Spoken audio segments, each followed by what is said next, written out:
dear brothers and sisters, the stories I could tell you about your associate pastor here, we could take a long time and I could give you some wonderful information, but I will spare you that.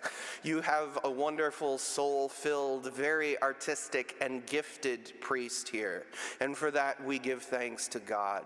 But really, we're here to tell Christ's story, not ours. So who are these two men that we're celebrating today? Timothy and Titus are disciples of Paul, but in different ways. Timothy became the first bishop of a town called Ephesus, which is one of the 7 major churches in the ancient world at the time of shortly after Christ's death. And he became a bishop, and he was one of Paul's scribes. So in other words, Paul didn't necessarily physically write his letters in his own hand, but he dictated them. The reason we can tell that is that these odd times in his letters, we see the word Paul, and in parentheses, written in his own hand. In other words, Paul signed his name to the letters, and Timothy was an excellent scribe and a leader of the church whom Paul trusted very much. Titus was another one of his disciples who is a bishop, and he was the one who was responsible for finishing the collections in the ancient world and bringing the proceeds to the church in Jerusalem. We remember, of course, that the church in Jerusalem, shortly after the resurrection and ascension of Christ, was persecuted almost immediately. And one of the things that Paul did was take up collections to build the community of Christ's followers in the city where he died. So we have these two disciples who showed apostolic courage. You'll notice, though, that the vestments today are not red crimson, they're white.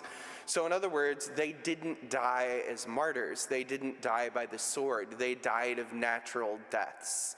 So we see that they lived a life of relative prosperity and that they didn't die for their faith. However, St. Luke and Jesus tells us today exactly what the costs of discipleship are, what those men had to do, what they had to face. You and I might not face the same things, but we have our own fair share of difficulty as we live our lives, certainly as we evangelize and bring more people to the kingdom. So we take courage today that all of these men and these women in the Gospels and in the early parts of the church showed heroic virtue, and they attained the kingdom of heaven for it. So all of these people are in the kingdom praying for us that we can do the same thing. Maybe not be a scribe of a famous apostle or be someone who saves the day with a collection, but somebody who builds up the kingdom in the way Christ uniquely asks you to.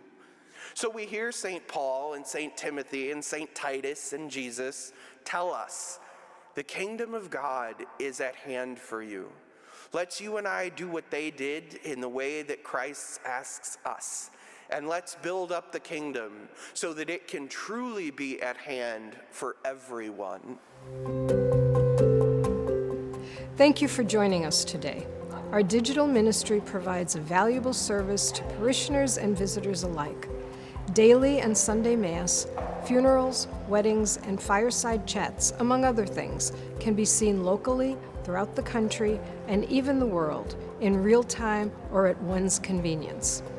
If you would like to support this effort, please go to olphglenview.org. Click on the gold donate button and then the Sunday giving icon to make a contribution on our secure online giving portal. We sincerely appreciate your past and ongoing support. Thank you for helping us continue this ministry. God bless.